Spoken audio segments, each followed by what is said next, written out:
Journalist महोदय बड़े दिलचस्प हमारे देश के प्रधानमंत्री हुए हैं। 272 के नहीं बल्कि 240 और घटक के प्रधानमंत्री हैं।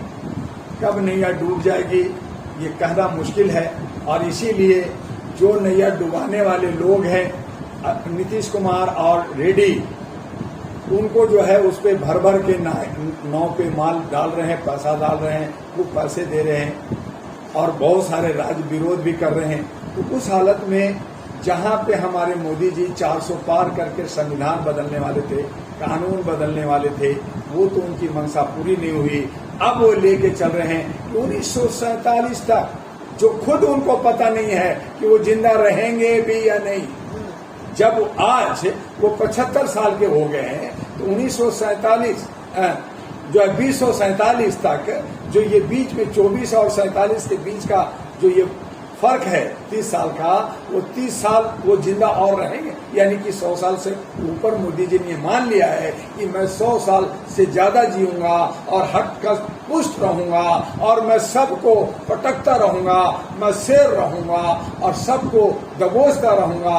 तो ये तो मोदी जी ही सोच सकते हैं, क्योंकि उन्होंने तो कहा है कि मैं बायोलॉजिकल बच्चा नहीं हूँ, मैं तो जो अवतारी हूँ। तो अवतारी ही सोच सकता है, अवतारी ही सब कुछ कर सकता है। तो मोदी जी, जब आप जो है 2047 तक भारत को विकसित कर देंगे तो हमारे मणिपुर, हमारे बंगाल, हमारे उत्तर प्रदेश और अन्य राज्यों में महिलाओं के साथ दुर्व्यवहार हो रहा है, उनकी इज्जत लूटी जा रही है, उनको टुकड़े टुकड़े किया जा रहा है, उसे भी तो बचा दीजिए। नौजवानों को रोजगार थोड़ा सा दे दीजिए, हमारा बेरोजगारी खत्म कर दीजिए, हमें शिक्षा स्वास्थ्य दे दीजिए, समानता दे दीजिए। अरे कुछ तो दे दीजिए मोदी जी, खाली बोल रहे हैं। आपने सिलेंडर दिया तो उसमें गैस भी भरवा दीजिए, आपने चावल दिया है तो दाल भी दे दीजिए, थोड़ा सब्जी भी दे दीजिए।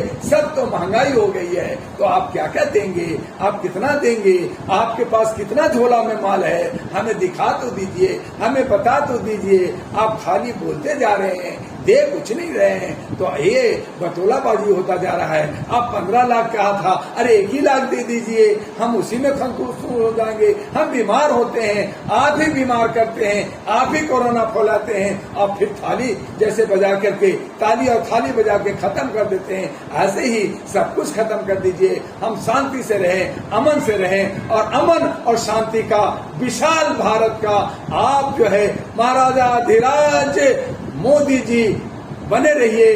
हम लोग यही नारा लगाएं, रोज आरती उतारें और हम खुश रहें। हम मान के चलेंगे, हम मान रहे हैं कि ये कलयुग है और कलयुग में सब कुछ बुरा होता है, लेकिन आप तो कल की भगवान बन के आए हैं, हमें राहत और संतोष देने आए हैं, अब विश्व के नेता बनने हैं। आपके लोग कह रहे हैं अखंड भारत, जो खंड खंड भारत हो रहा है, भारत का टुकड़ा हो रहा है। बांग्लादेश की बुरी हालत है, श्रीलंका बुरी हालत है, पाकिस्तान की बुरी हालत है, हमारा पड़ोसी बर्बाद है। आप उन सबको मिलाना चाहते हैं, मिलाइए ना मोदी जी, अखंड भारत बनाइए ना मोदी जी। हमारा भारत अखंड ईरान तक था जब अशोका का था।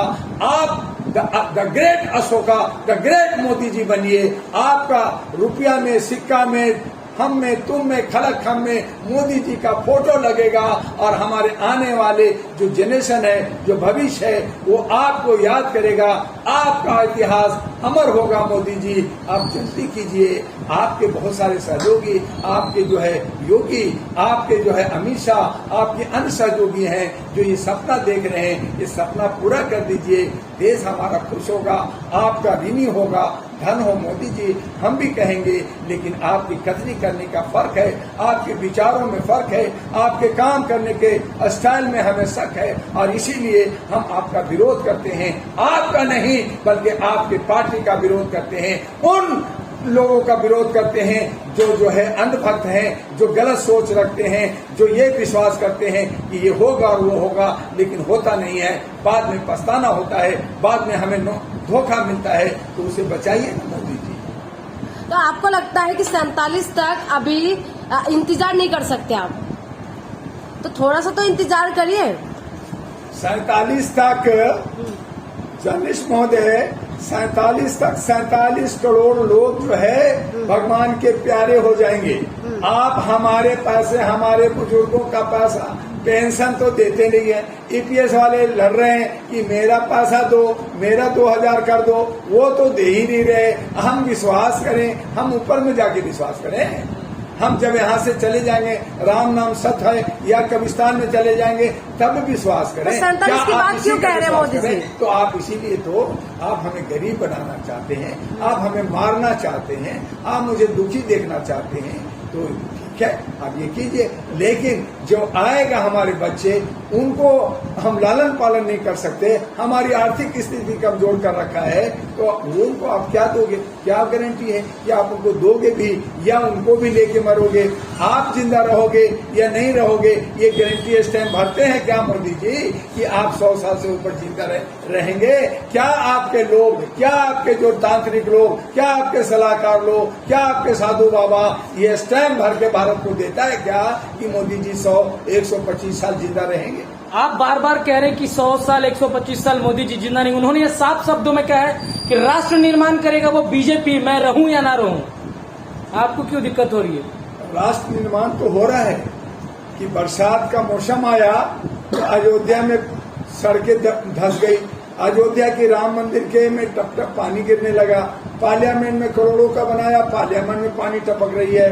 आपका बिहार में 5 पुल गिर गया, सड़कें धंस रही है, जगह जगह लोग मर रहे हैं, जगह जगह लोग डूब रहे हैं। तो यही तो गारंटी है। इसी गारंटी को हम मान रहे हैं कि आप सब कुछ कर सकते हैं। जहां पे आपने बांग्लादेश के, बंगाल के अंदर अभयाकांड होता है, आप कुछ नहीं बोलते। आप मणिपुर में कुछ नहीं बोलते। आप अन्य जगह महिलाओं के साथ दुर्व्यवहार हो रहा है, उनको टुकड़े टुकड़े किया जा रहा है।